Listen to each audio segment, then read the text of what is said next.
open our regular January Committee of the Whole meeting for 2020. Before we begin with the formal agenda, I would like to make note of something that I know you're all familiar with. Like me, I'm sure you're all very saddened and shocked to hear the loss of Marilyn Wilkins. Pardon me. Marilyn served this municipality for more than 25 years.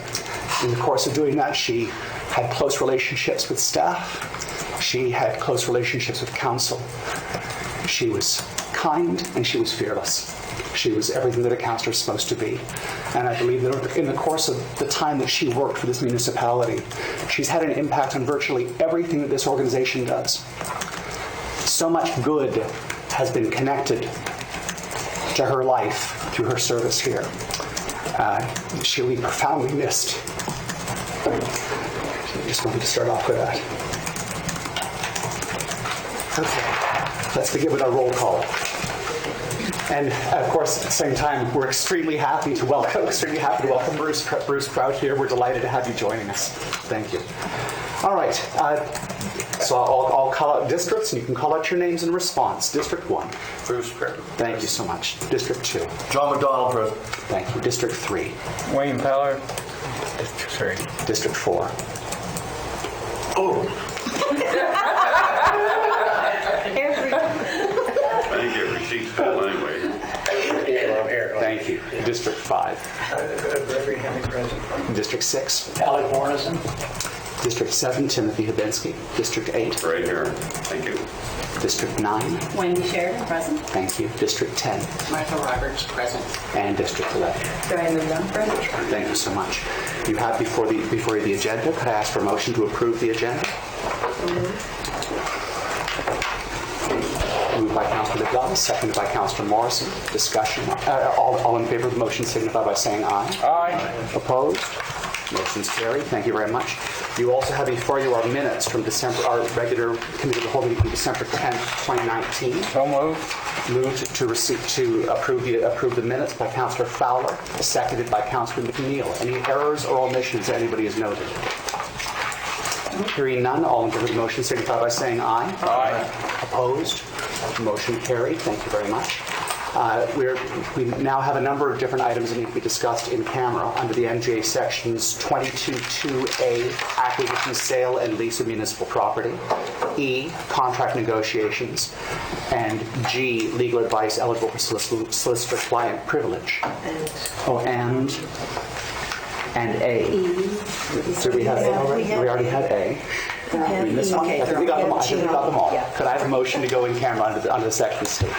Moved by Councillor Sheridan and seconded by Councillor Fowler. All in favor of the motion signify by saying aye. Aye. Opposed? Motion's carried. Thank you very much. Good morning, everyone. Welcome. I'd like to call the open portion of our meeting of Committee of the Whole back to order. We've reconvened because we have two presentations to enjoy this morning. And first, I'd like to welcome Janet Larkin from the King's Theatre to come forward and speak to Council. Thanks so much. Thank you very much, Warden Vinsky, members of Council. Really appreciate you giving the time for us to come back.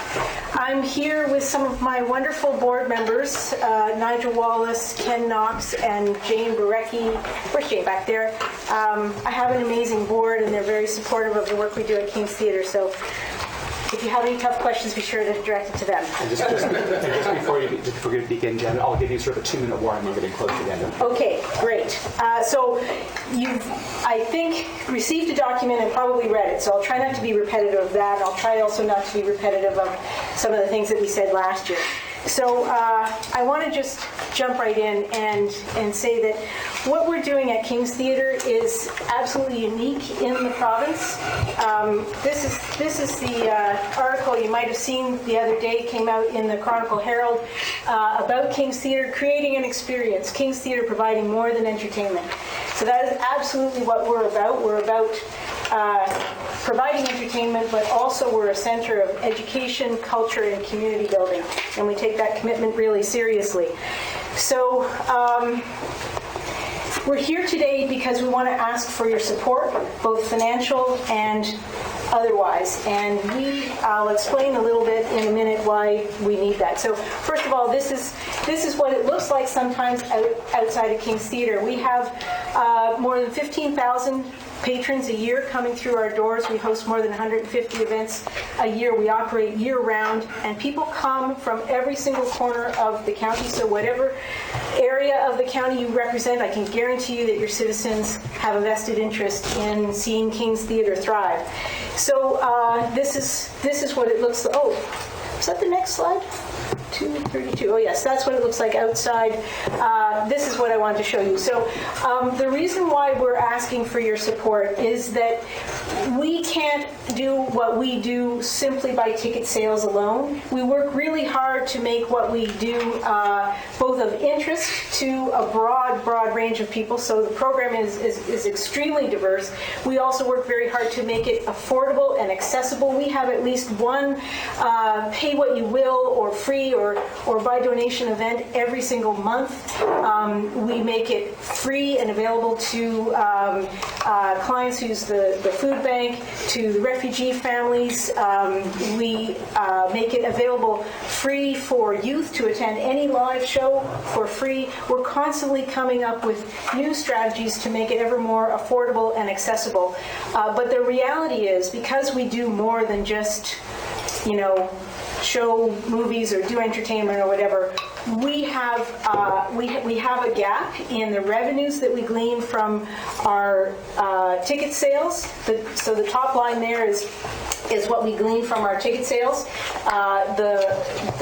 This line down here is what it actually costs us to run the theater. So the gap in between those two things is between $100,000 and $140,000 every year. That's how much money we need to raise from sources other than ticket sales. And so it's very much an all hands on deck kind of situation. And so the members of our board work incredibly hard at fundraising, at soliciting donations from our patrons, at reaching out to the business community for corporate sponsorships, and we have tremendous support from the business community, working on grant applications to federal and provincial and municipal funders, and also hosting fundraising events. Jane Barecki back there is one of the drivers of our annual Tournament of Kings golf tournament, where we raise about $20,000 that goes into supporting King's Theatre.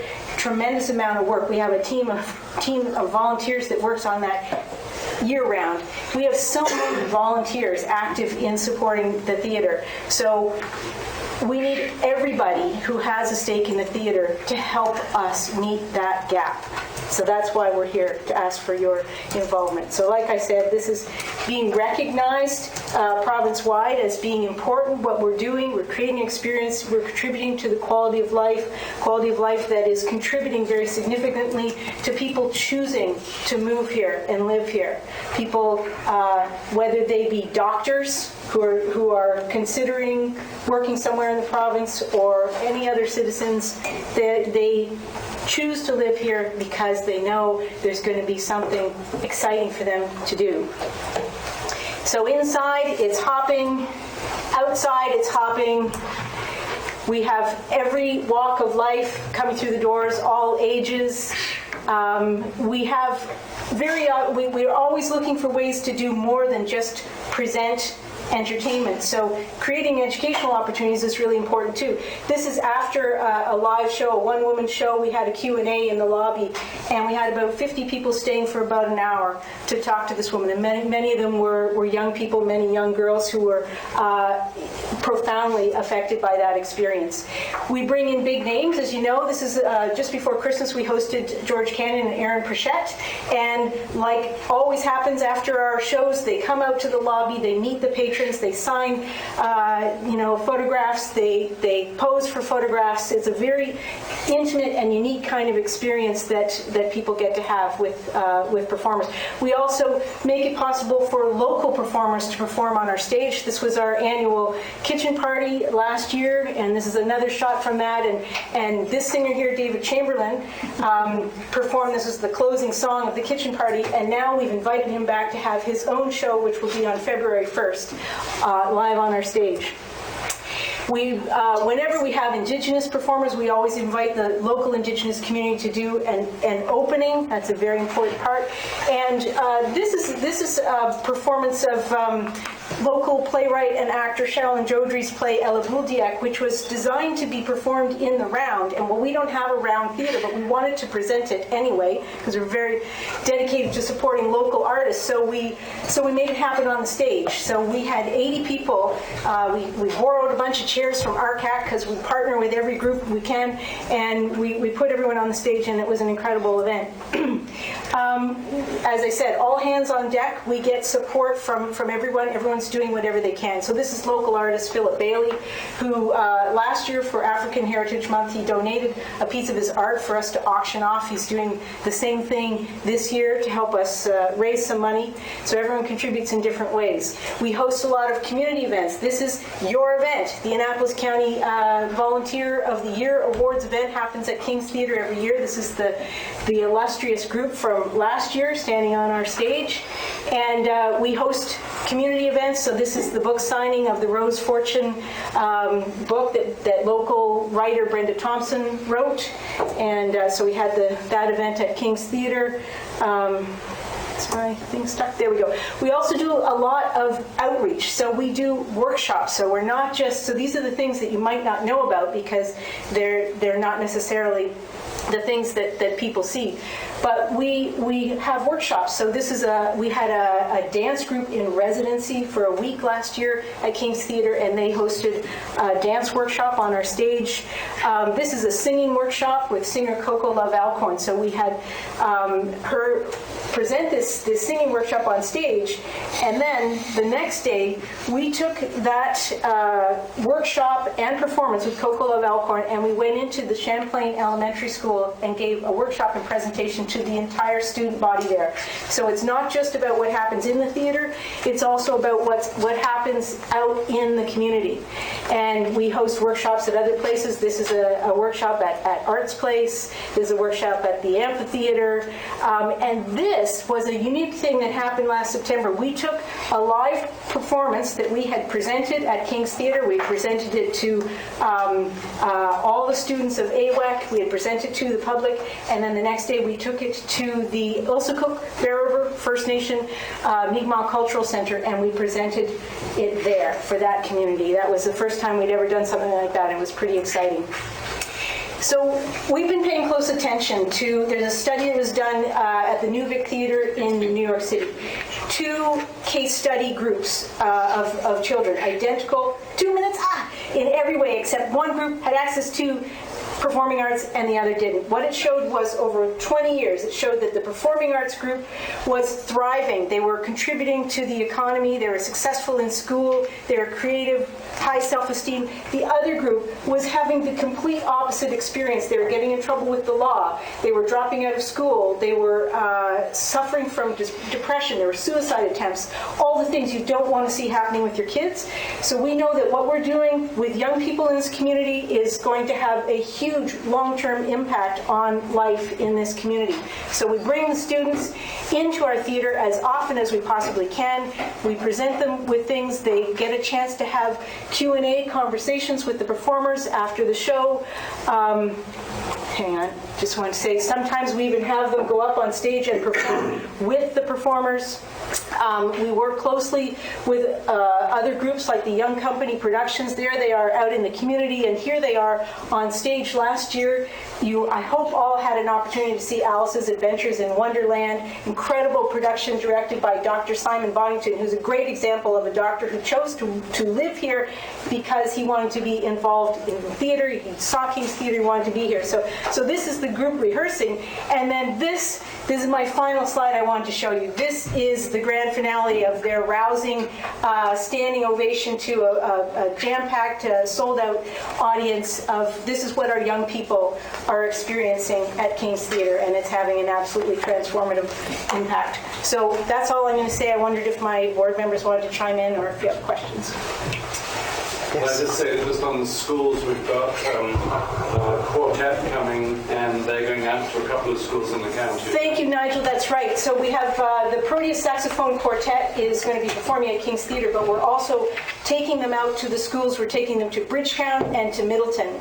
And so we partner with all of the schools. We do, Clark Rutherford, every year at Christmas time, we do technical support and lend them equipment for their Christmas concert. We do field trips with schools coming in from even beyond Annapolis County, from Digby and Weymouth. Every single solitary school in this broader region participates in what's going on at King's Theatre. Thank you. Councillor Morrison. Thank you.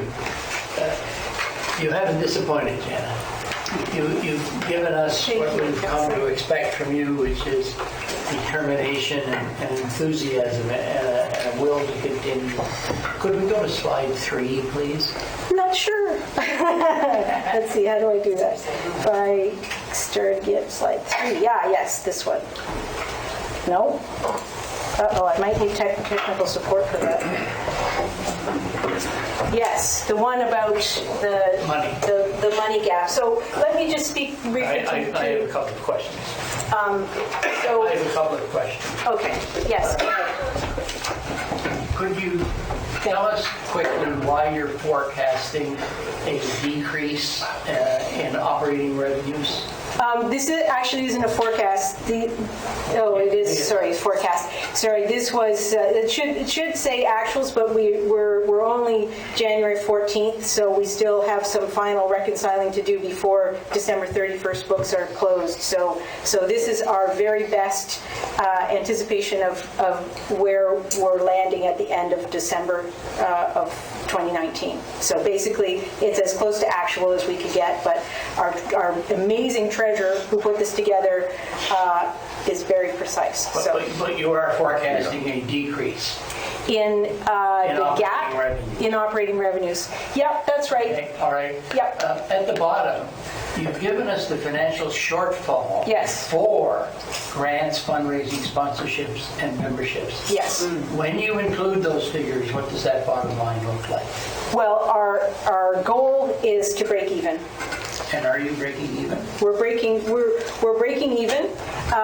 It ebbs and flows. We have had a couple of deficit years. We've had a couple of years where we've been a little bit above the line, but mostly we break even. We're a nonprofit and we're a registered charity, so that's our goal. But we certainly would like to have a little more cushion than we have. There's a lot of things that we have to do, things that need to be repaired, whatever, that we simply don't do because we don't have the money. So we're very, very penny I conscious. would suggest to you there should be another line there. Yes. Because you really are not running a deficit now.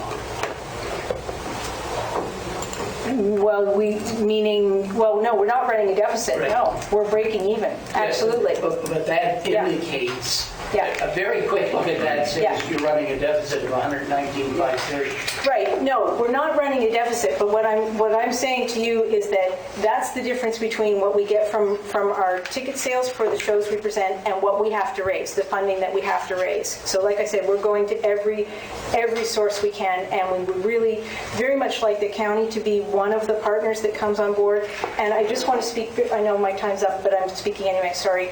To the request that we gave. So and I'll credit my board members, Nigel and Ken, for helping to do the research and come up with this figure of 0.1% of the county's budget is what we're asking as a contribution, and that is based on looking what other municipalities contribute to theaters our size in rural Nova Scotia, and those other municipalities are contributing between 0.5 and 0.8% of their budgets, so we know it can be done if there's a will. And so that's what we're presenting, but we absolutely, if that's not something that you feel fits with your situation, if there's something else you want to propose, we're wide open and grateful for whatever you can do.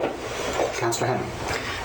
Thank you for this, and I'm a strong supporter of what you do. If you've done anything over the last 2 or 3 years, you've convinced me that your theater is a venue that the county ought to be using to have deep discussions, artistically, rather than just a big fire hall where you have a question and answer period, because that makes a difference to how a community responds. So I look at any contribution as supporting a venue that we can use.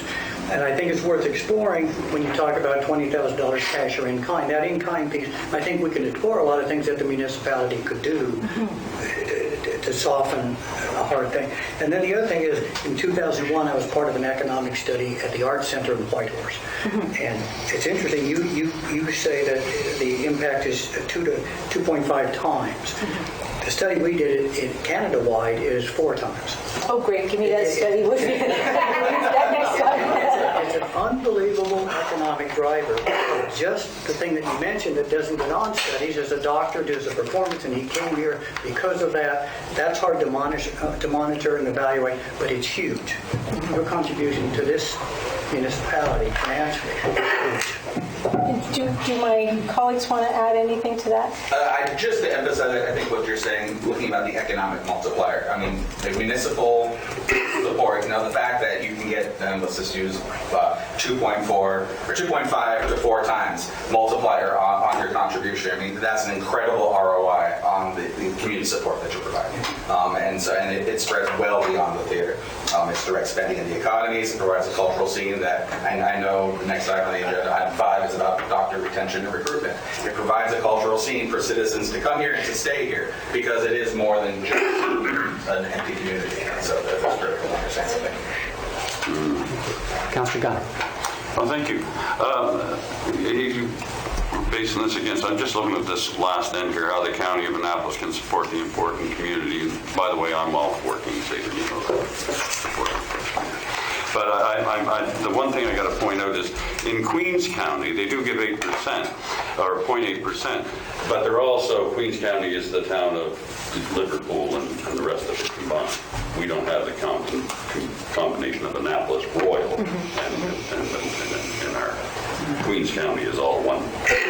Yeah. So Ken wants to. Just to speak to that, because I'm the one who found those bits of the research. So yes, Queens is its own municipality. It contributes to support the theater at that rate. They have a similar budget to the County of Annapolis. Theirs is $20.9 million. So within $1 billion of the budget and that level of support. We're asking for the 0.01% from the municipality, understanding that we're also asking for a much larger contribution from Annapolis Royal itself, 0.5%.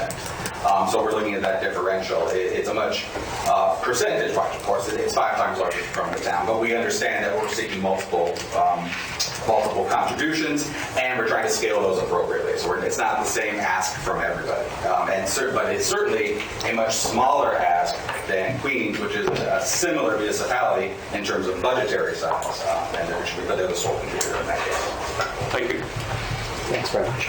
Janet, thank you so much for your presentation. That is, without question, the vibrancy of King's Theatre is so critical to the overall function of Annapolis County. And I'm a very strong believer in the positive impact the arts can have upon a community as it develops, and particularly upon its young people. I know the council will want to have some discussions about the request that you've made. I would just comment, just as a caveat off the bat. Historically, the municipality is very, very cautious about providing operating grants because not simply of the commitment to of the extent of a commitment that runs on year after year, but also because of the precedent that it can establish for similar organizations within the municipality. That's why in the past we've always provided capital grants for specific capital expenditures as opposed to operating. I would mention that one thing that the municipality does have the authority to do and has done in the past is promoted itself on brochures, agendas, and programs. You have 150 events a year, and I'm anticipating that probably is 150 programs that are published in the course of the year. Right. So that's something that we could probably have a discussion about as well. So I think you've got a room full of people who are very, very interested and certainly very appreciative of what is produced in the community. We want to be cautious about how we handle public money, how we commit public money. But I think there's discussions that we can have. I'll just pass this. You might remember last year I passed around this brochure, which we didn't publish a brochure like this year, so this is from last year, but it does right up top here have the Annapolis County logo. We were anticipating your support if you want to pass those around. But certainly we want to promote your support in any way. And as you say, we have a lot of media presence and a lot of PR tools that we can use to promote. We're interested in absolutely any avenue you want to direct us. If this isn't the right way to go, if there's a different one, if I can, collaborate with the CAO, but we would definitely like to have you in there as supporters. Councilor McDonald. I'd just like to add in my notes, and I read in my agenda last week or whenever it was, I did highlight the word operational. Yep. And if you could somehow combine that with capital, it would be much easier for us to digest that. Okay? It makes a difference. We are presently, so one of the things we're asking is a letter of support. So we're presently working on a capital grant request that's going to go to federal and provincial, and they won't even look at it unless there's evidence of local municipal support there. So if you want us to reframe our ask in terms of capital, we have a lot of capital needs, so that would be great, Yeah, just to help out with that, we have a grant program which you're aware of. We also developed a policy just this summer, maybe even early fall, I think, before we implemented it. Was related with the Exhibition Association, where we looked at both capital and organization. So anything related to your strategic planning, operational planning, training, stuff like that we've looked at providing. A grant of that nature would be available to an organization, a key organization in the municipality, and you might be available to apply for that maybe every 3 to 5 years. It's all subject to council's approval, and that's a program that we just started. And actually, council had directed me to talk to you about that program, and we just briefly talk about it. So that process is available for you to apply. And on the other aspect of promotion, we'd have to look at. This will have budget implications for us, so we'll have to take a look at that. I think on the grant program, we have a little bit more flexibility, but I think there's something that we can bring to council that they could consider. Well, if we could work together, you can guide me, and we're happy to go whatever way you direct us. So thank you so much. Thank you very much.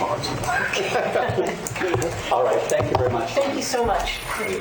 All right, next I'd like to welcome John Leduc from the Annapolis County Lands and Pathway to Canada Target 1 Initiative. How are you, John? Good to have you here. Thank you very much. Yes, Board Nabinski and councillors, thank you for inviting me today.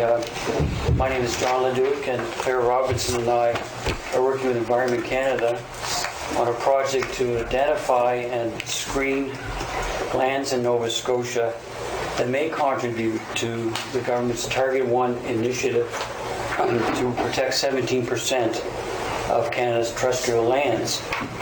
And I understand you have a copy of the introductory letter that Claire sent out, included with a map and some communications material. But I'd first like to just briefly describe the project and then take whatever questions you may have. So the Pathway to Canada Target 1 initiative to protect 70% of the country's land has been designed to provide opportunities for a wide scope of land authorities to be recognized for the conservation success through inclusion of their land in the national accounting system. This is because many land authorities across the country manage lands which either directly or indirectly result in the conservation of biodiversity and natural processes. If a land authority is interested in having their land included, the first step is to have their land screened or evaluated to see if they meet the conservation standards. A site can only be included if the land authority provides written authorization to first screen the land and then subsequently, depending on the results of the screening, to then authorize the inclusion of the lands in the database. Examples of the lands that we're currently screening in various regions in Canada include municipal parklands, protected water supply areas, university-owned research lands, some D&D lands, and some private conservation lands. In Nova Scotia, right now we're looking at about 20 sites owned by a spectrum of land authorities, but within a relatively short time as the project winds up at the end of March. We've identified the properties through initial GIS, map-based assessment, for looking at sites which appear to be in a natural condition and may have potential to be recognized. And we've attached the copy of the letter you received, the map of properties at Delap's Cove and Young's Cove, which may merit evaluation if you wish to proceed. You may be wondering why we selected these properties in Annapolis County for initial discussion. Well, firstly, we wanted to ensure we had a range of land authority types, including large municipalities and small municipalities, rural municipalities, urban municipalities. Secondly, it is well known that the county has managed these lands, particularly in the Delap's Cove area, for over 25 years, and they provide a high-quality natural experience through its well-established trail system. And thirdly, the municipal lands along the Bay of Fundy coast are considered to have biodiversity values, and just let me explain a little on that. Protected area planners use the term natural area representation, and the idea there is to represent distinct landscapes of Nova Scotia. So the North Mountain is a distinct landscape, and as you're familiar, there's protected areas in the eastern end at Cape Split, Cape Blomidon, and the western end to the Briar Island, Nature Conservancy lands in Briar Island. But for the most part, North Mountain has just very few protected areas that provide that representation. And that's partly because the Fundy shoreline, it's quite challenging for land conservation because of its historic land use and settlement pattern, with many long strips of private land and a lot of rural land uses. So that makes the land conservation challenging. But the main biodiversity value of the Delap's Cove and Young Cove is that they contribute to representation of the Fundy shore. Just a few words on the screening evaluation process to help you understand that. Screening is mostly focused on understanding the management approach and if the property can be considered to be effectively dedicated over time through practice and policy as a natural area. Now, so to understand the property better, we would need information from you and your staff on the purpose and objectives of the area, on the activities that are permitted and not permitted, on the long-term intent of the property, and understanding how decisions are made when conflicts arise. This is all part of the screening process. And from a staff times perspective, this would include the collection of available information and a few to several phone call meetings or in-person meetings. Now, you may have questions about implications for the county, but just generally at a general level, placing a property in the National Protected Area Database is recognition of the conservation success of the land authority. It does demonstrate to the public intent to maintain the property in protection over time, but it doesn't carry any kind of regulatory or legal means or mechanisms. It's basically an inclusion into the national system, accounting system. And we've been asked often about benefits to a land authority. The benefits are really in the family of positive recognition and branding of the municipality, and the reinforcing and support of community values regarding biodiversity conservation, in this case, contributing to national conservation goals. In conclusion, we'd ask that you consider this question of authorizing the screening evaluation of the properties on your council agenda, and I'll be happy to take your questions. Thank you so much. Councillor Morrison. Thank you very much for that very informative presentation. I have a hard time understanding who you are. You represent an organization? working with Environment Canada. Sorry. Environment Canada. So you are a Canadian government employee? No, we're contracted. Myself and Claire, or I'm working on a contract for Environment Canada to do the screening and evaluation as part of this project. And do you have an organization? No, I'm not. So you, I'm working for you Environment and your Canada. partner are independent contractors Yes. working for the Government of Canada, seeking land that could be included in this category. We're asking all across Canada because the program has been shaped to include other land authorities and what typically get counted. And this came out of a lot of discussion on the country's biodiversity initiatives, and municipalities have been involved, and other organizations, private land conservation organizations, even D&D is involved, and because a lot of land, like watershed lands, some of them are protected in natural state, so they contribute to biodiversity without really having the objectives of contributing, because their main objectives are water quality. But by maintaining natural areas for water quality, they in effect are protecting land. And so a lot of watersheds are being looked at under this program all across Canada to see if they contribute as well. So does that help? Thank you, that helps. Councillor Gunn? Thank you.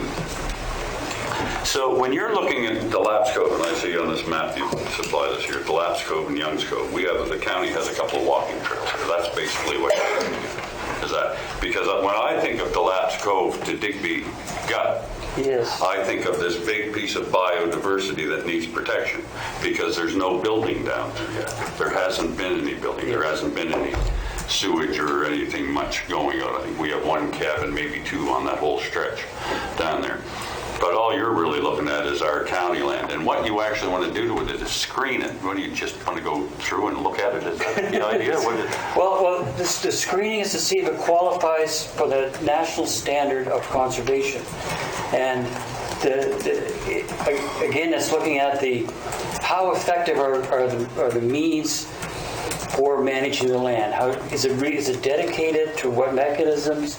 Is it managed? How is it managed? Is it recognized as a public entity for protection? And so it has to meet the national criteria for screening as a conservation area. Now, I don't want to get into a lot of the jargon of it, but there's two categories. One protected area category, that would be Kitchimacoochee, Tobiatic Wilderness Area, the Midway Lakes Wilderness Area, designated lands are protected. Sure. But to account for these other successes that have happened across the country, there's a category called Other Effective Conservation Measures. Okay. That's a jargon thing, it's OECMs. So when a municipality dedicates green space and manages it for that for over a long period of time, the public recognizes it, the county administration, the land authority manages it for that, then it's got potential, if the authority wants it to be included, to be screened. But the screening is a standard screening that's been used all across Canada. Yes. So if I can interject. So once you screen it, you'll know if this land is capable or ready to be qualified to be protected. No, be qualified to be in the database. In the database. Yes, this doesn't add any protection measures than what you have done yourself. Okay. It can still be used for tourism and recreation and stuff like that. It's just you meet the standard, you get the national recognition that it's included. And that's really what it's about. The map that you have, it's not easy to see, but the two properties in question, if you've seen it on the map, are listed there. They're not easily seen. Councillor Henry? Thank you for this presentation. I mean, I want to, I'll do everything I can to see if we can participate in this without a lot of staff, and we need to figure that piece out. Because I think this has importance beyond what you're suggesting. And the United Nations just came out with a study last week. Instead of 17%, we need 30% preservation of these sorts of areas. And that they're starting to map those. So this mapping is critically important to me as a counselor. It happens to be in my district, which is something that I enjoy. But it's also I remember the province's asset management working group. They need this data because they're starting to run some numbers. But even with that, there are certain things that I think is a real benefit for the county. For example, we're looking at natural climate solutions. Those natural climate solutions come from land that sequester carbon. So these pieces of ground do, and the county has other pieces of ground that can do that. That needs to be included in this mapping. Maybe not on the register of biodiversity, but generating all these maps at the end of the day is going to give this county leverage and moving forward with an economic development strategy around forestry, recreation, tourism. So I think you're really onto something. And I've had discussions with Environment Climate Change Canada just on adding this sequestration piece to this biodiversity piece. So I like where you're going, and I strongly support where you're headed. You have me, right? I do, Councilor McDonald. Oh, it's my turn. Yes, it is. You know, when I read this the other day, maybe it doesn't excite everybody, but Keating's Beach, Cape and Sam Beach, which the county has been considering acquiring access to. Okay, it is currently for sale. Over $1 million, owned by somebody from out of the country. But traditionally, for a couple hundred years that I'm aware of, Nova Scotians have had access to that beach on the edge of that property. It is a very special place. It is bluffs, and we have a lot of bluffs with waterfalls coming over caves. Okay, it's very cool once you access it, and I think this is perfect. If we acquired it, and we're seriously looking at it, we don't want to change it. We don't want to upgrade it or downgrade it. We just want access for Canadians, Nova Scotians, just public, to be able to access the Bay of Fundy in a very special beach. And what do you think? I think it's, maybe you haven't been there, Mr. Warden, but many of us have, and it's a very special place. And I don't know, I got excited when I read it, to have this finally in the public's hands, just the access, not the whole $1 million property, and that would be a natural for what you're doing. Councilor McDonald. So right at this point, what we're looking at is the map that we have here. And those are our county properties as we have them, as parks and recreation. Is it just parts of it, or? In the Labs Cove, we own a number of pieces of property, and it's 35 years old. In 2020, we will be celebrating our 35th anniversary. So, Council of the Day created that opportunity. We acquired three parcels of property, and we picked up a fourth. So you'd be looking at probably all of them. In addition to it, for those other councillors that may not know the history, we also asked the province to buy the land that Bowater formerly owned in that area before the big transition, and they did. So adjacent to Charlie's Trail is a large parcel of property owned by the province. And in the middle part, there's also another parcel that's owned. So there's a conglomerate of people, what shall we say, land assemblies that are formally looking at the potential of the Bay of Fundy.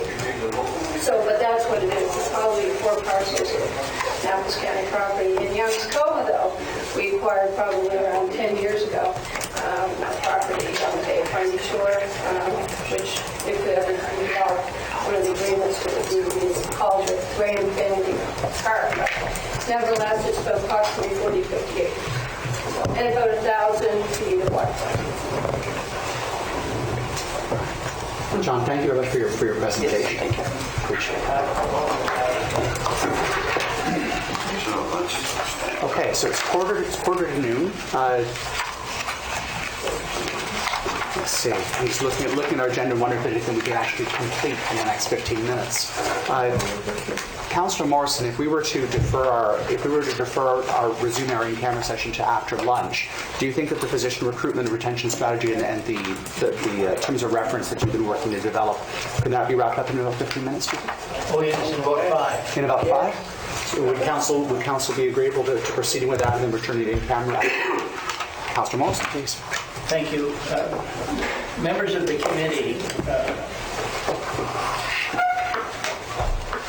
two councillors, Ron, Sheridan, and myself. We had our first meeting today, and I was chosen to be chair of the committee. We had present a member of the public who has had experience in areas indirectly and directly related to physician recruitment and retention in attendance, and who has agreed to work with us to our mutual benefit. At our initial meeting, we set out that we needed to establish a mandate, and an informal mandate draft has been sent to members of the committee. And also we are going to identify organizations and persons with which and with whom we should be allied in this field. And I've been asked to contact someone here in the valley who is knowledgeable, and that's the beginning step on our process of cooperation and collaboration. That is where we are now, and I know it says terms of reference or mandate by the January meeting, but because this was our formational meeting, we thought we wanted to give that more consideration, and I will have an update for the February committee of the whole meeting. Would you like that in the agenda for February? Yes, please. Thank you. Thank you, Councillor Morrison. Any questions for Councillor Morrison? Thank you very much for that. That took less than 5 minutes. Folks, would you like to recess for lunch now and try to resume by 1 o'clock, and that way sort of keep things consistent? Yeah. All right. Let's recess in that case. Thank you. Hello, everybody. I'd like to call the meeting back to order. I don't normally use the gavel, but it seems everyone's pretty shaggy, so I thought I'd seize the opportunity briefly.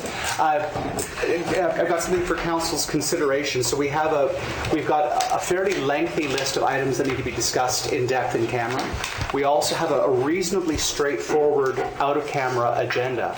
And I'm wondering, would council be willing to perhaps put the remainder of the in-camera at the end of the meeting, work our way through this, see if we can't get through all of it in about an hour, that way we know the formal agenda is looked after, and then we can, okay, all right, so I'm seeing nods all around the table. Could I have a motion to amend the agenda in order to place the in-camera session at the end of the agenda? Moved by Councillor Sheridan, seconded by the Deputy Warden. All in favor of the motion signify by saying aye. Aye. Opposed? Motion's carried. Thank you very much. So we will go on in that case to new business, and perhaps I'll request a motion to table this first item. It doesn't need to be dealt with in the immediate future. It can be down the road a little bit. I'll second. Okay, motion to table from Councillor McNeil, seconded by Councillor Fowler. All in favor? Aye. Opposed? Motion's carried. Thank you. Next, we have a request for decision with regards to a 3-year agreement with Nova Scotia SPCA, which is, let's see. I've lost my page. 29. 29? Thank you very much. Deputy Warden.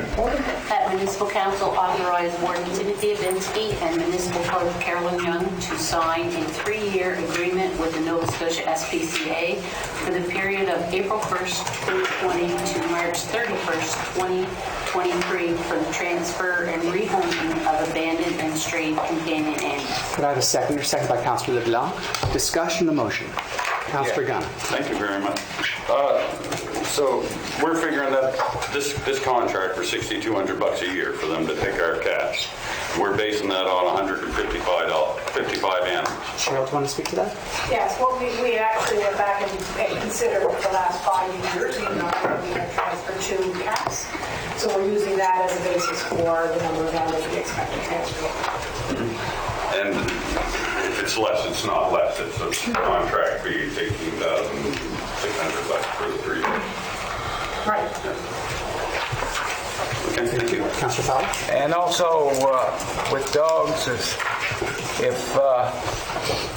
how many days will our facility hold the dogs before they're shipped off to SPCA? Cheryl? At this time, the main contract is for cats, Okay. not for dogs. We very seldom have had to transfer dogs over because normally the owners come forward to collect their dogs, or we'll go to one of the other specifically dog rescue agencies in order to transfer dogs. Okay. So this is really just to help us get through the caps. Okay. Deputy Warden? Thank you. On page 41 of 84, it says, if awarding the municipality of Annapolis contract to the SBC has ensured that 2 appropriate equipped vans to ensure the highest level of service. So, am I reading that we have to purchase 2 appropriate vans, or can the vehicles we already own for that be used? Cheryl?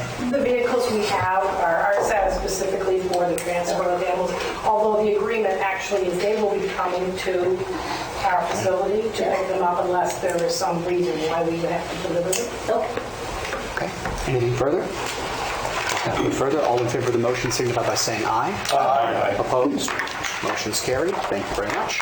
And next we have a decision on the Port George Regional Recreation Center grant application, and that is on page 45. That Committee of the Whole recommends the council to approve a grant in the amount of $2,400 from the Community Halls and Centers Assistance Program to the Port George Regional Recreation Center in accordance with AM-1.4.9 Community Grants Policy. Second for the motion, seconded by Councillor McDonald. Discussion on the motion. Councillor Gunn. Thank you. So they're getting this $2,400 at the end of what's left from the pot of money we had in our last year. So this fiscal year we're in right now. That's right. So in the next fiscal year, and this isn't for my own information because I'm just trying to understand this stuff. So in the next fiscal year, so when we make our grants up this spring, they'll be able to apply for another grant? Yeah. Is that how it works? Yes, sir. Okay, thank you. All right, thank you. Councillor Sheridan. So have they already applied and received funding for this fiscal year? Cheryl? Oh, so that wouldn't be Cheryl. That'd be Nancy. That was my only concern, because I just didn't want to... Yeah. Normally it wouldn't be brought forward to us. It's only applicable if it's once in a year, so Yeah. I can double check. That's a good question. I really don't know the answer, but I don't think so. Okay. And this, of course, this is just a recommendation that we referred to council, so we've got a week to verify that. Very good. Thank All right, further discussion? All in favor of the motion signify by saying aye. Aye. Opposed? Motion's carried. Thank you very much. And next we have a decision on the Lawrencetown Consolidated School Grant application for a bicycle program. The Committee of the Whole recommends to council to approve a grant in the amount of $1,500 from the Community Programs Assistance Fund to the Annapolis Valley Regional Center of Education, Lawrencetown Consolidated School, in accordance with AM-1.4.9 Community Grants Policy. Second. Seconded by Councillor Fowler. Discussion on the motion. Councillor Gunn. Thank you. One more time, and I only ask this, I said now because I don't know, but are we in this essence subsidizing the school board by doing this? Does the school board have money for this? This is not a core function of the school board. So this is the sort of thing that's done as a community effort. At the Bridgetown K-12 school, they have annual bike events, I think at all the schools throughout Annapolis County, where they try to encourage active, healthy living by having the kids ride to school. And the difficulty that we're becoming really aware of is that the ability to ride a bike to school depends on a couple of things. First of all, your proximity to school. So if you're too far out, then you never have a chance to apply for the prizes. You never have a chance to win anything. And even if you're in the community, there are lots of kids whose families simply can't afford to provide them bicycles. And so the objective of this is to purchase a small fleet of bicycles of different sizes and suited to different skill levels, along with the safety equipment that's required for them, to let kids learn how to ride. Because if they don't learn how to ride as kids, they tend not to select that as an active, healthy living pattern for later in the future. So the bicycles will remain, I believe, in the school permanently, and they'll be used to train multiple generations of kids how to ride the bike. Thank you. Thank you. Councillor Morrison. Thank you. I'm really in favor of this. One of the best experiences I remember in my life is riding. I mean, you're there, you're free. It's a great experience, and everybody should have an opportunity. Thank you. Deputy Warden. And I agree, Lee. It is a fantastic program for kids at the school, and my great experience was falling off. My only concern is that they only asked for funding for 3, and if it's not enough. I think it is. There's three of one. There's 4 18-inch, 4 16-inch, 3 14-inch with training wheels. There are that many? Yeah. And then 6 balance bikes. And I'm assuming that balance bikes are training things for toddlers that don't actually have pedals, but that you sort of scoot with in order to learn how to balance. Please ignore my concern. I thought it was one of each of 3 sizes. I've read it wrong. No trouble at all. That's fine. Okay. Anything further, folks? All in favor of the motion signify by saying aye. Aye. Opposed? Motion's carried. Thank you very much. All right. Next. Request. Thank you, Deputy Warden. The Committee of the Whole recommends the Council to approve a grant in the amount of $2,000 from the Community Program Assistance Fund to Family Matters, and that was County Family Resource Center, in accordance with AM-1.4.9 Community Grants Policy. Second for the motion. Second by Councilor McNeil. Discussion of the motion. All in favor of the motion? Oh, sorry, Councilor McLeod. Well, I was looking on page 58 and 84 and looking at the different things that they were going to buy, such as the basic cookbook, slow cookers, grocery bags, thermometer, and I guess my question is, with this funding, it's only a 4-week program, 2 hours a day? Slow cookers don't tend to cook that fast. I mean, there's a high speed and a low speed, but I've never heard, or maybe I saw it wrong. Do they keep the slow cookers at the school, or do they take them with them at home, or what's the process? Family Matters maintains a stockpile of equipment and toys and all the various things they use for the programming, I believe, at the Lordstown Consolidated School. So they've got a storage space there, so probably it'd be stored there between uses and between courses. Okay, so because right now what concerns me, that's a lot of things being bought for only one program being given. And I was reading through, but I didn't see how many would be in that program. But I thought by looking at the number of slow cookers, it might be 10. Thank you, Councillor Sheridan. Just one of the meetings that I attended, I think it was down in Lordstown, in regards to a program similar to this. They actually gave the crock pot to the individual that was taking the course, so this could be the similar situation. That's what I wondered. They did do that. One thing I would... Oh, sorry, go ahead, Councillor. Go ahead. One thing I would note as we're looking at this is absolutely in line with the 5th principle of our economic development strategy, which is education, life skills. And something that health professionals and teachers are very aware of is that people don't cook anymore. We've lost that sort of cultural knowledge of how to prepare meals from scratch. And so any initiative that encourages the relearning of that skill is something that I would very much like to support. In fact, it even occurred to me as I looked at this that this could come out of the economic development budget because it's so in line with that target. Potentially. And if I may, and I don't disagree with any of it. However, what I'm concerned is it's going to be like just one session, like one 4-week session. I'm sure, my concern is like, what happens to a second one and the third one? We have to buy these things again? So that's the only concern I have, that it's only going to be given for 4 weeks. The process I love, what they're going to do I love. I just don't understand why it's only given once to, let's just say 10 people for a 4-week period. Why wouldn't it be done more? Especially because the minute we get the slow cookers given away, if that's part of it, just say if, then we're going through this process again. What we could do, because of course this is what we're voting on today, is a recommendation to council for next week. So we would have a week to get in touch with Fan Matters and try to verify and get a bit more information on this. Nancy may know. Nancy may actually have the answer for it right off the top of her head. Let me just go through. I would note that the slow cookers are only $750 of the cost, so they're not the bulk of it. How many other money? It's two, so it's less than half of the funds. So, I'm just trying to think about how a program works if it gives them away, but in any event, what we can do is we can ask the question, try to have an answer for council in time for next week. Want to table it now until next week? If folks would like it, we can have it. So I'd like to make a motion to defer to next week. Defer. All right. Yeah. So seconder for the motion. Seconded by Councillor Sheridan. All in favor of the motion signify by saying aye. Aye. Opposed? Motion's carried. Thank you very much. So next week it will appear as new business on your council agenda, not as coming as a recommendation. Right. Perfect. Committee of the Whole recommends to Council the funding approval for the Cornwallis Park water transmission main upgrade from the following. Yeah, the new plotter first. That's all right. Page 60.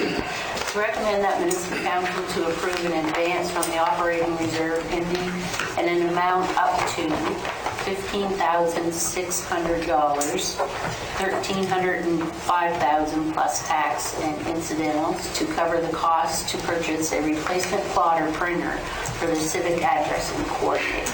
Seconded by Councillor Morrison. Discussion of the motion. Councillor McNeil. So is it 15.6 or is it 15.6 plus 13.5? 13.5 plus tax and incidentals. It's 15.6. So 15.6. Oh, That's right. 13.5 is tax. Okay, Yes. 15.6. That's right. Okay. Councillor Dash. Just because I thought Cheryl was here. Yeah. I just wondered, curious as to how long a plotter lasts. How many years does a plotter? You get 10 years on a plotter, Based on my experience, depends on how much you use it. The previous one, before the one we have currently that is not working, I think we had that about 8 years.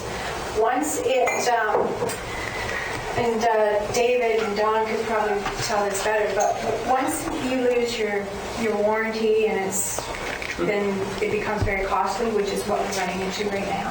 And so, for the most part, I'd say you could get maybe 8 years.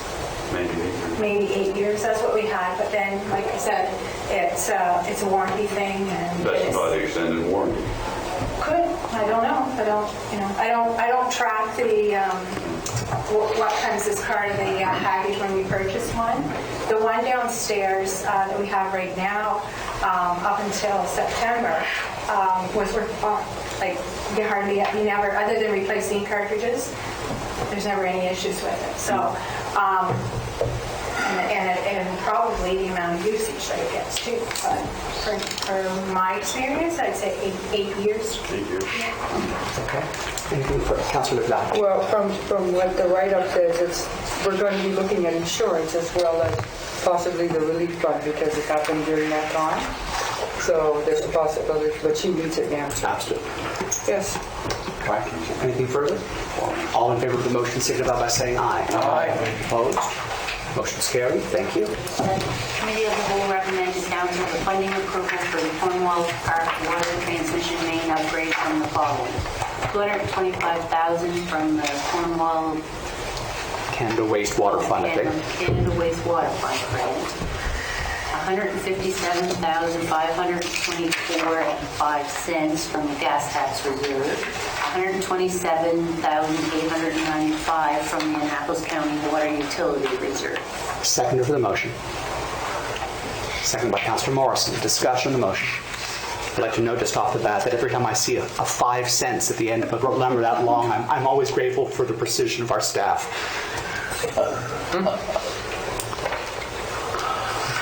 Councillor McNeil. So, is there $127,895 in the Annapolis County Water Utility Reserve? Yeah. How much is the reserve right now, Holly?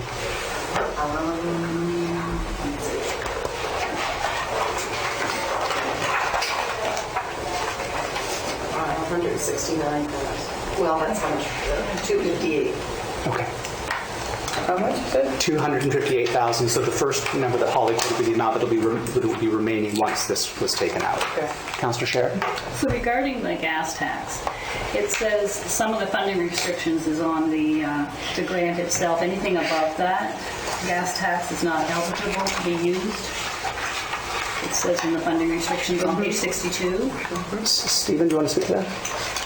This project exists when we originally submitted the grant in 2016. The original intent was to attach the water main to the bridge as it is right now. So we didn't anticipate a big expense, nor did we put within that scope of the grant a river crossing. We were going to attach it to the bridge. We went for problems in November because under the Canadian Water Wastewater Grant, this project has to be completed by March 31st, 2020. The reason for the request is a grant extension. They've said if you spend the money, the grant money, the $225 on the installation of the in-ground pipe, you're good. How you address the out of scope work, which is the river crossing, is up to you. So you can use gas tax money on that. But if we had, similar to the Bridgetown Well program, we had to go and specifically ask for additional gas tax because we were applying it to work which was within the scope of the original request, and they granted that. But if it's outside the scope of the original request, they say you're free to use gas tax. We just double dip both the Canadian Water Wastewater Fund and gas tax against the original scope of the project. Councillor Shea, please. So in regards to gas tax, is this was allowed in your capital budget for this project? Is in the capital budget? It's these are new numbers for the capital project because the numbers that we had budgeted for it when we approved the budget in August or July, we tendered the project. The prices came in way high. We did an analysis again with our consulting engineer. What they do is they use unit prices from the last 18 months of similar types of contracts. They applied it to there and came up with a new budget. It's slightly higher. Do you have that budget?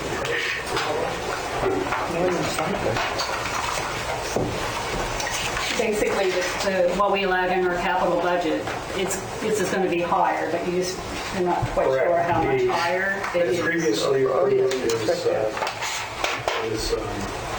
there was no gas tax allocated because we thought until the power was clarified that we couldn't apply gas tax to the project. But they've since clarified to us you're free to apply the gas tax on the river crossing. So we didn't have any gas tax money applied originally. Within the third page of the report, there's the original funding allocation from the report. Further questions, folks? It's like $130,000. Councillor McDowell? If there's no further discussion, I'll call for the question. All in favor of the motion signify by saying aye. Aye. Opposed? Motion is carried. Thank you.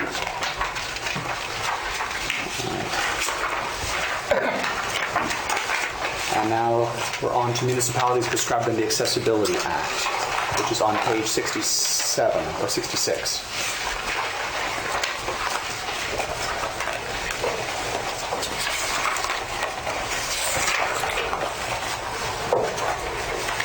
This is for council's information, I believe. Yeah, this is just keeping you up to date on the future accessibility requirements that municipalities will have to meet. And they'll fully have to be in place, I believe, by 2029, if I'm not mistaken, or 2030. And so this is just giving you some information if you want to click on the links. I think you can click on the electronic form on SharePoint as it relates to the links here, and you can just review what they want to say, just more for your information. Motion to receive. Thank you. That motion received from Councillor Fowler, seconded by the Deputy Warden.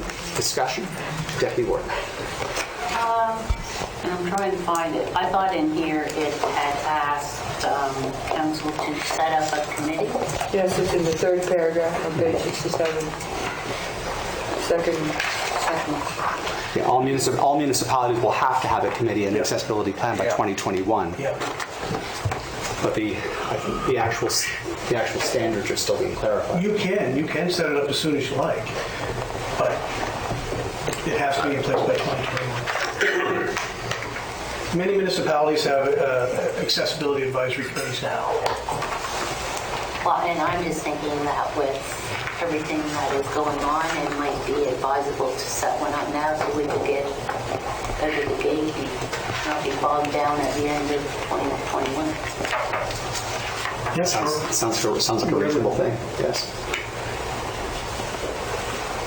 It would require council to act on that. Yeah. Would you like to make a motion to that? We've got a motion on the floor right now, but perhaps, all right. Councilor Morrison. Thank you. As my colleagues know, I'm the county representative on the Board of Trustees of the Annapolis Valley Library System. And libraries are also prescribed under this legislation. And it's also suggested that instead of libraries and other organizations that are prescribed acting in solidarity, that they communicate with municipalities. Thank you. Thank you. So that would lend weight to this, to the notion that we might want to consider forming a committee sooner rather than later. Yeah. Further discussion?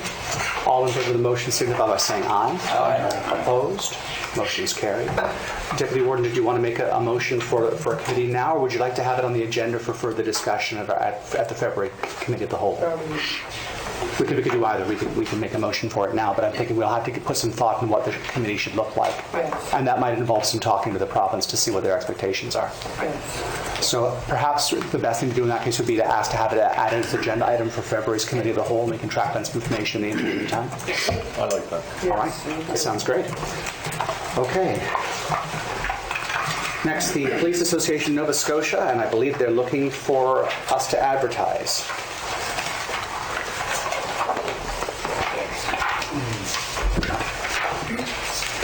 We have done this in previous years, I believe. You have not supported this. But we haven't supported this particular one.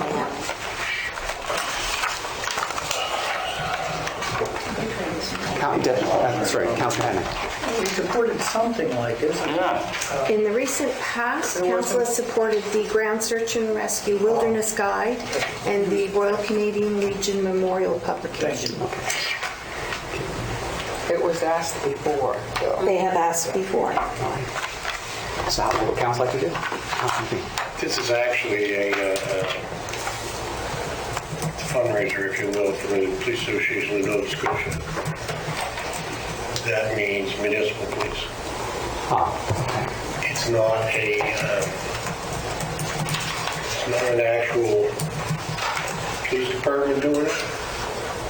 It's a professional fundraiser. Almost like a professional fundraiser. It is. That's exactly what it is, right? And I'm trying to think of the guy's name.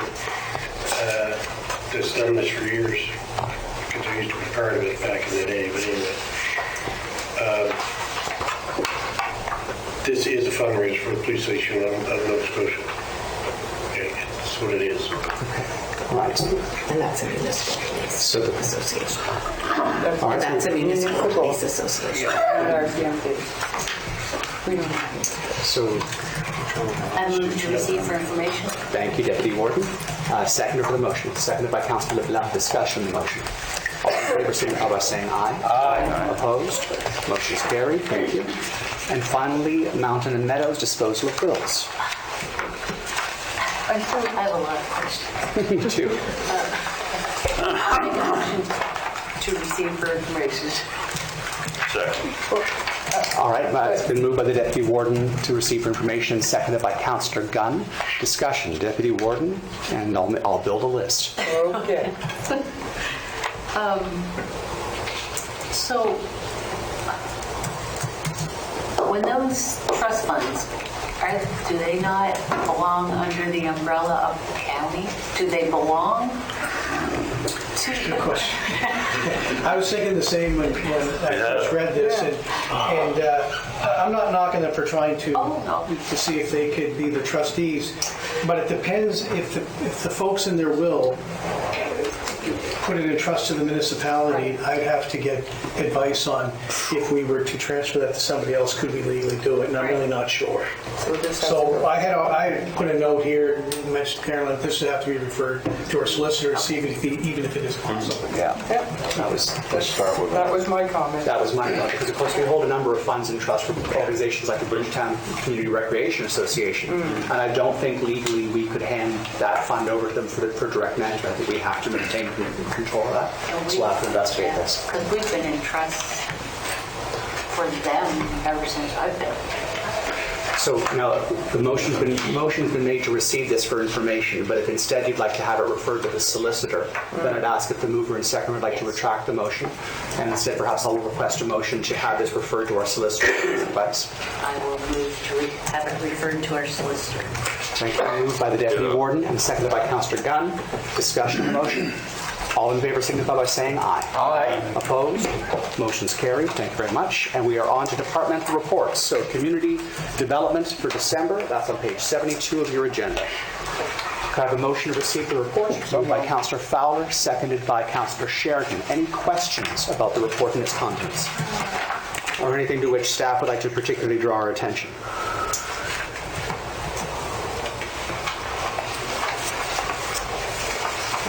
Councillor Gunn. Thank you very much. Number 4 in recreation, the Delapsco Wilderness Trail. And guys, if we're getting new brochures made for that this year, could we get that? Remember, we belong to that Southwest Nova Biosphere Reserve. And it would be nice if we could have the little logo put in on our brochure, because we, on our county brochure, because we are part of the UNESCO World Heritage Site. And that piece of shore, which we were talking about earlier, is quite a piece of, biosphere in southwest Nova Scotia. It's pretty much untouched. It's beautiful. So if we could get that, our little biosphere, southwest biosphere. We would have to ask Southwest Biosphere if they would allow us to put their logo. They will. We've been trying to do that get that happening for that coordination for quite a while. So you want to have a resolution to direct us to do that? We'll follow up. So once we've gone through the report and we've gone through any other questions, and we've voted on the report itself, I'll ask you to introduce that as a motion. Thank you, Councillor Gunn. Further questions? Councillor LeBlanc. Number 4G, Lake Pleasant Park and Boat Launch. Yes. We're having a new interpretive sign. What's going to be the difference between the new and the old? Is Deborah here? Oh, do you need to answer, Deputy I was Warden? talking to her about it. The old one it has a civic on it and a picture of the lake, and this is an interpretive sign to give it a little bit of history, I do believe, of the position or the land that is owned out there. Deborah had talked to me a while back about she was thinking of coming up with an interpretive sign. It just gives you information on that little area. Nice. Okay. So it's basically adding to the sign that's already there? Yes. Okay, and we have to have is that going to be brought to council with prices and stuff? Or would that be something operational within the department?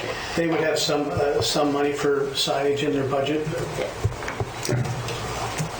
It's just because the only reason I brought it up is because at F, the Bridgetown Regional Outdoor Sports Hub, the community is raising money for their new digital sign. I mean, I know digital is more expensive, but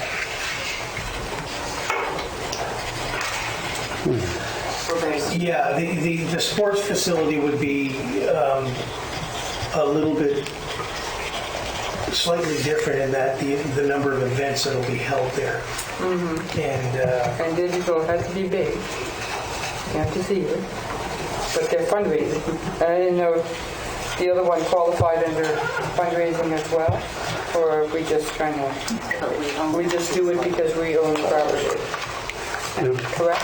It is a slightly different situation. I agree. The sign at the boat launch, we own that property. It's part of our municipal sort of little park system. Exactly. The other is a facility that the province is handing over to us for our maintenance and management for the benefit of the community, and it stands to be of significant benefit to the community. It's going to be drawing a lot of people into the Bridgetown area. I think that's the difference. If for the boat launch, if it wasn't us, then who? If we didn't do it, then who would ever put a sign there? Whereas this, good signage will matter for the success of the facility, which then in turn matters for the success of the community. It sort of stems back from some meetings that we had with the community too, several years ago. Oh, sorry, you wanted to speak. That's okay. Yeah. No, I was just going to mention that in our community we had a lot of things going on with the senior program, and I did price out one of those signs. Very beneficial, but we ended up going with the smaller, unique letterboard because those were priced over $20,000. So the community is doing a great thing by doing this fundraising. Well, I know it's expensive. Yeah. It's very expensive, and they do need it for the games and things that will be taking place. Oh, it's a definite. Yeah, that's right. Yeah. All right. Further discussion now? Any other questions about the report? All in favor of the motion to receive the report signify by saying aye. Aye. Opposed? Motion is carried. Thank you. Councillor Gunn, did you want to make a motion? Thank you. I would move to have a Southwest Nova Biosphere Reserve logo added to the County of Annapolis 2020 brochures. Seconded by Councillor Hemming. Discussion on that. Are they printed yet? I don't think so. No. Okay. Our brochures, no. Oh, I don't know if ours are printed yet or not. Our brochures, okay. I think the intent of the motion is to have the next, whichever one is printed next, to have it added to that one. Add those added in. Who was the seconder? Seconded by Councillor Hemming. Further discussion on the motion? All in favor signify by saying aye. Aye. Opposed? Motion is carried. Thank you. All right, let's go on now to the next report, which is Protective Services. For the motion to receive the report, please. Moved by Councillor LeBlanc, seconded by Councillor Sheridan. Any questions about the report, Councillor Hemming?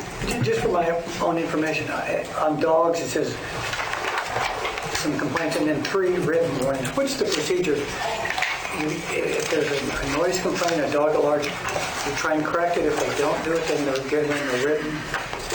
What's the procedure on that?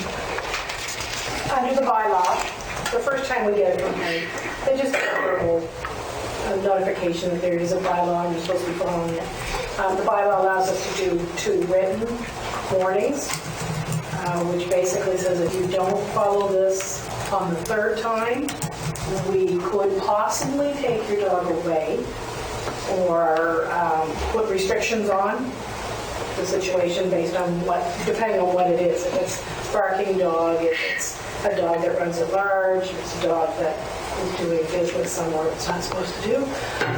So it's very specific for each situation, but we are really trying to get people to follow our bylaw, and written warnings are our best way to achieve that. Good, thank you. Thank you. Councillor Sheridan. So Cheryl, you said that there was 3 written warnings already, and the bylaw states 2? At least. You get your verbal, and then you can have 2 written, but on that 3rd time that it would become a written, it may actually be us taking the dog away. So we do that very seldom. But the 3 in Middleton could be different people. They're not necessarily all the same individual. That's correct. Oh, okay. Okay. Thank you. Further questions? Deputy Warden. I just want, first and foremost, is to thank Cheryl for the outstanding job she does with dangerous and motorcycles. As you look at this page, and it's, to me, it's wow. Yeah, there's a lot. Another question is, could we have an update on the status of the new pound? Sure. Steve. Just there's some additional carpentry work to be done. Just we received the last quote from a local company to do that. And then the exterior and the install. That's it. And then I mean, there's going to be, as we use the building, probably additional improvements required. That's the last two pages of the I'm just waiting for it. Yeah. But when it's done, perhaps that opportunity can be made for council. Councillor LeBlanc. And I was going to ask the same question about the pound, because I've been anxiously awaiting. And I'm sure Steve doesn't want to hear it anymore.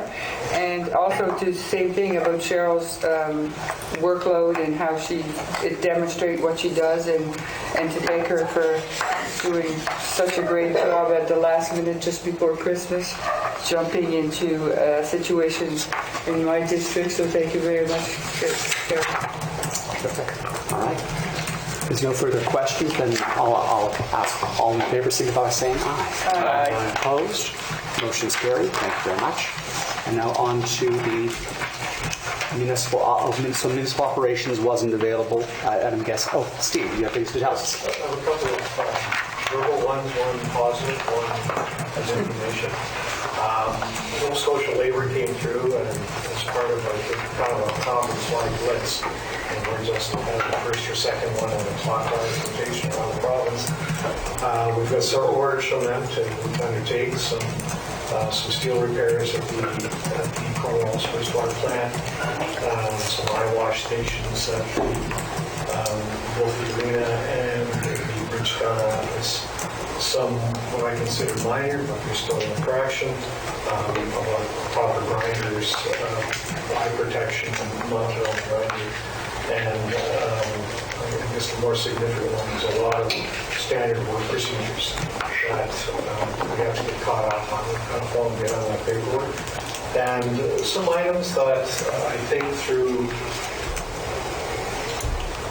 when you work in this environment or a particular building for 5, 10, 15 years, you don't see them. And so this has been an eye-opener for our staff to work with them, and Nova Scotia laborers have been very cooperative. They're just working with us. They're doing their job, they're enforcing their act. So we're working our way through that, and it's done. Earlier discussion that takes a lot of work to get that done, in particular because it's a legislative process. So we're working our way through that. That's one of the reasons why there's no report. The second item is we've been approached by Bicycle Nova Scotia, or Nova Scotia, Bicycle Nova Scotia, to hold it's kind of a time trials race in Bridgetown. So it's a pretty unique and I think very interesting proposal for, I believe it's July. We're going to close a portion of Centennial and it's a circular course. And they have 3 classes of rider, expert, intermediate, and beginners. And it's about a 2-hour closure. But they're really looking for a community to participate in so they can bring up more of an audience to it. So we met with the representative, I believe, on Friday. He submitted a proposal to us prior to Christmas. He's going to review his proposal and resubmit. He submitted it primarily for our ability to close streets. But once we've been talking, there's a lot more discussion about public notification, joint advertising through our website, through their own website, to bring out as big of an audience and participants as possible. So he's going to submit that to us as soon as he can, and I just give him a heads up that council may want this individual or the group to come in and make a presentation, but Deborah and I met with them, and it's a really interesting proposal. Excellent. Thank you, Steve. All right. Should we go on that case to the CAO's monthly report? Could I have a motion to receive the report? Do you want to receive the operations Carolyn's asking if we want to receive the verbal report as a report. Will there be a written report that's forthcoming for council? So perhaps council, or depending on when I can get it done, maybe a joint month. So let's just leave that for now in that case. So motion to receive this. That was moved by Councillor LeBlanc and seconded by Councillor Fowler. Any questions for the CAO on his report? What are the odds of upcoming strategies, the ECOLA app and fiber build up coming up later on today? I'm not sure if I understand your question. We have something in camera related to the internet. Very good. And That's fine then. okay. And on the low carbon, I've got something in camera for. That's good enough for me. Thank you. All right, Councilor Zhao. And under the professional development, did we at any time set a time for council, staff and council in respect to statutory roles? And did we ever set a time, or is it just put towards a workshop somewhere?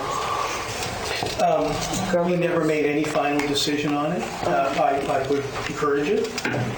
And really, I think it would be for council to pick a time when they wanted to do it, and then we would organize that workshop. Is that something would you like us to do that now, John? Or? Yeah, it's certainly up to council.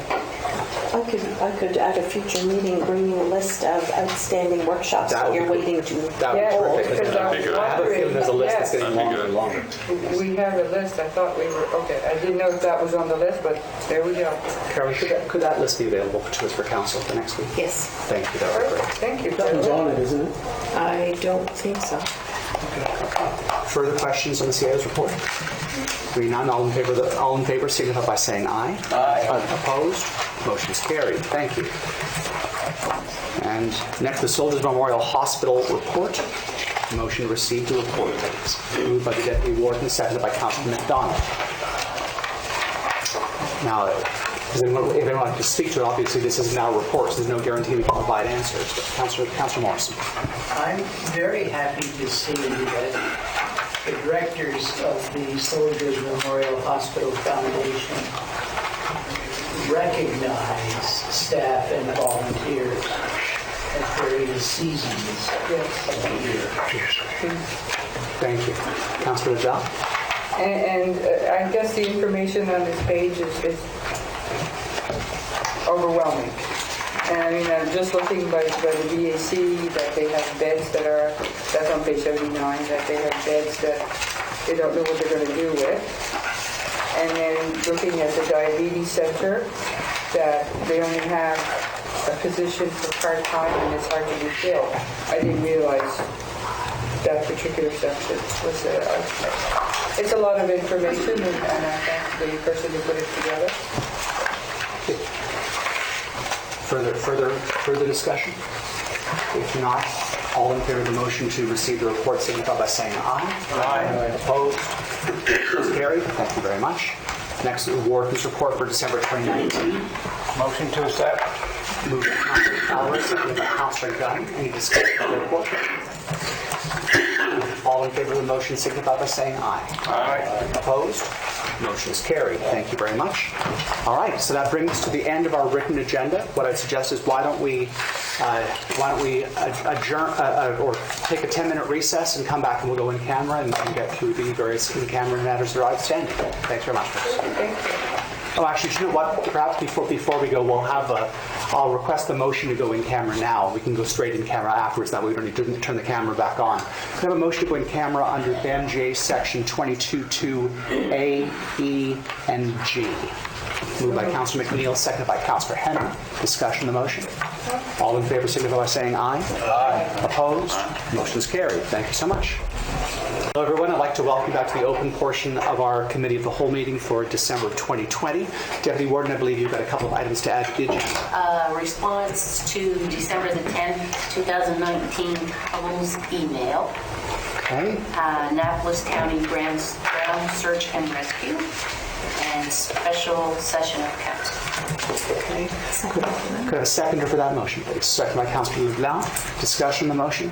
All in favor signify by saying aye. Aye. Opposed? Motion's carried. Thank you very much. Deputy Warden.